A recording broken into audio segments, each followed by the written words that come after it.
Assalamualaikum warahmatullahi wabarakatuh. Kaitan dengan kecintaan kepada keluarga baginda Rasul sallallahu alaihi wasallam, ini anugerah yang Allah berikan, nikmat besar yang Allah persembahkan kepada kita semua melebihi nikmat apapun. Kenapa kita wajib mencintai? Dikarenakan mencintai Ahlul Bait bukan bagian dari keinginan, tapi bagian dari kebutuhan. Kita butuh mencintai, sehingga orang salah jatuh cinta. Yang rendah dia cintai, yang tinggi dia abaikan. Ada orang meninggalkan emas, lalu dia terpesona dengan satu benda yang rendah seperti peniti atau jarum yang karat bahkan, sehingga dia harus dibangkitkan bersama yang rendah. Rugi seseorang mengabaikan sesuatu yang agung lalu jatuh cinta kepada sesuatu yang hina. Mencintai keluarga Nabi adalah pesan ilahi yang silsilahnya berlanjut mulai dari Adam sampai kepada Anbiya. Saya ingin menukil satu ayat Al-Quranul Karim agar kita berbahagia bersama, dikarenakan semoga ayat ini kita masuk di dalamnya. Di surat Ibrahim, surat 14, ayat 37 Allah berfirman, A'udzubillahi samil alim minasyaitonir rajim. Bismillahirrahmanirrahim. Rabbana inni askantu min dzurriyyati biwadin ghairi dzi zar'in inda baitikal muharram. Karena awalnya menggunakan Rabbana berarti ada yang berdoa memanggil Allah. Yang berdoa Khalilullah Ibrahim alaihissalam.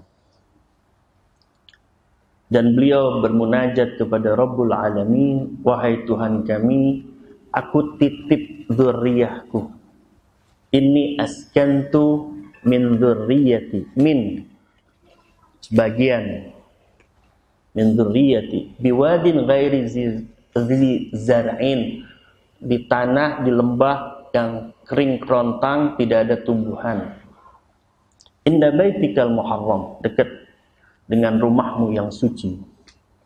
Rabbana liyuqimus shalah, jadikan nanti dzurriyyahku ini orang-orang yang menegakkan salat.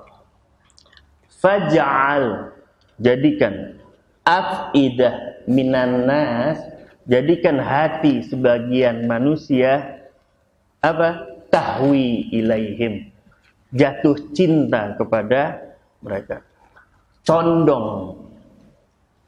Condong kepada siapa? Bukan baitikal muharram, tapi dzurriyyah.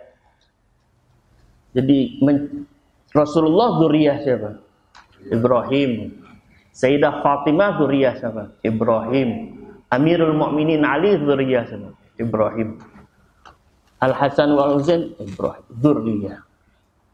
Dan mereka adalah orang-orang yang hidupnya negakkan sholat, bukan jalankan sholat.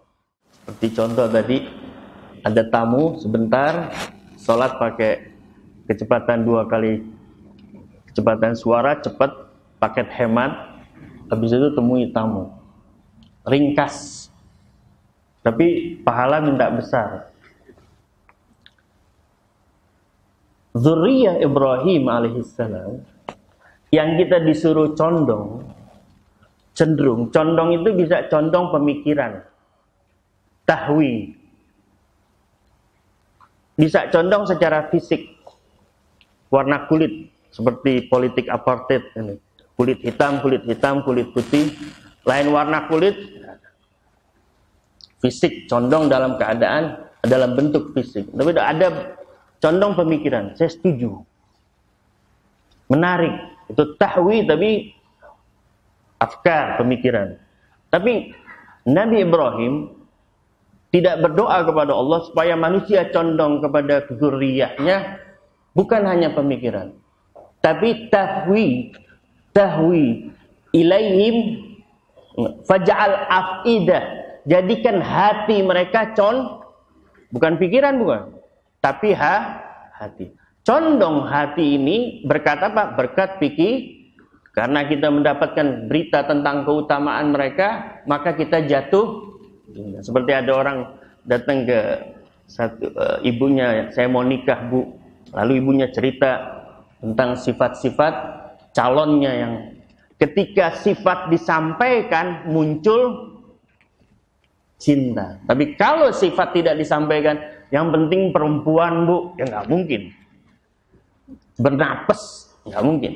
Kenapa? Karena orangnya baik, soleha, bakti kepada orang tua, bersih, orangnya jujur. Semua sifat ini menjadikan hati tahwi, condong.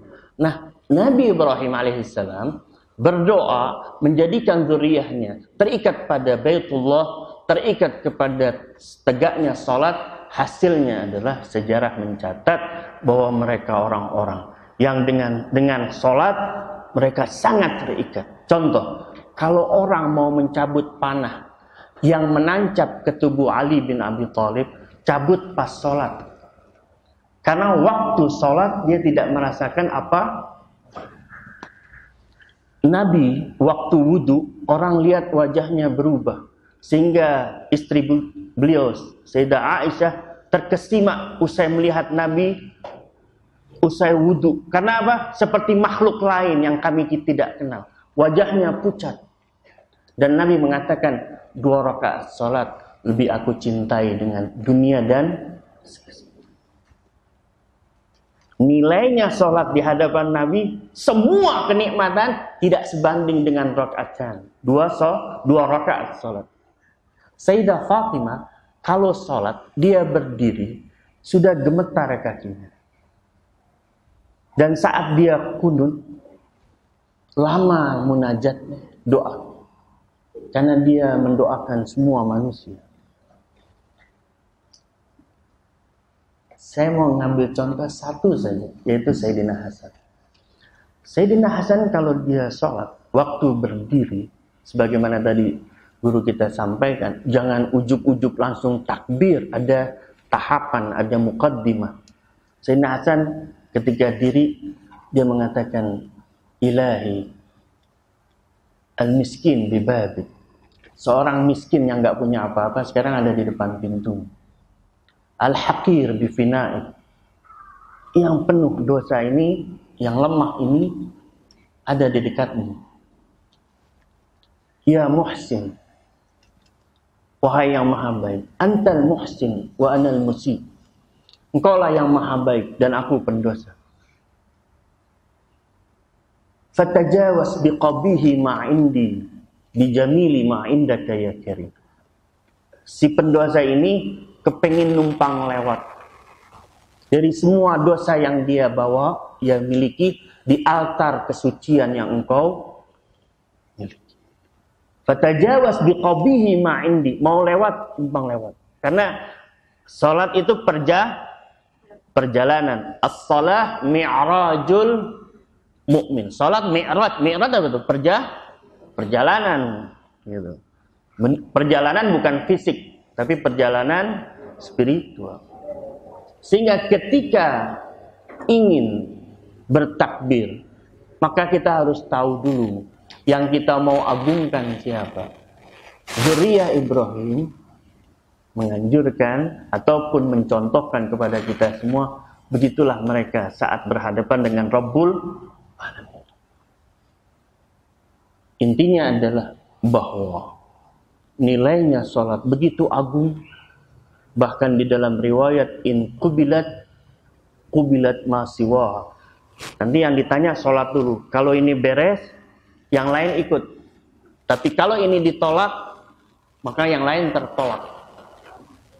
Syarat untuk salah satu menggapai khusyuk, karena dalam bahasa Arab ada 2 takut, ada khauf, ada khusyuk.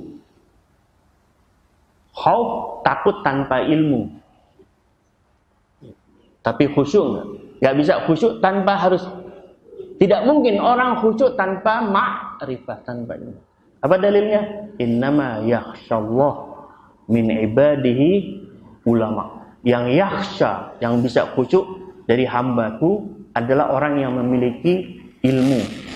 Bukan gelar ulama. Kalau gelar ulama, mungkin saya dapat berarti khusyuk. Dan kalau ada orang alim tidak khusyuk, bukan alim.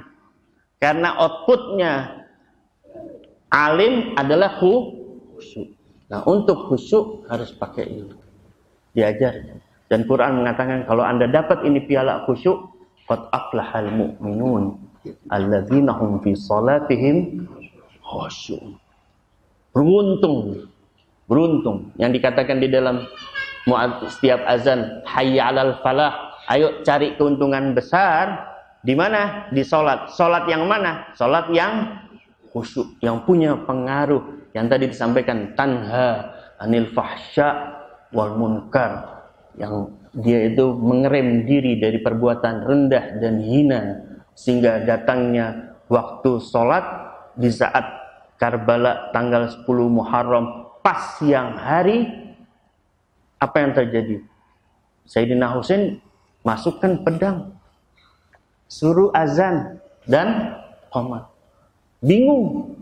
Apa pakai sholat? Kan lagi perang. Perang kita beda dengan perang mereka. Perangnya kita menegakkan sholat. Perangnya kita mengagungkan sholat. Ketika datang sholat, maka semua menjadi kecil.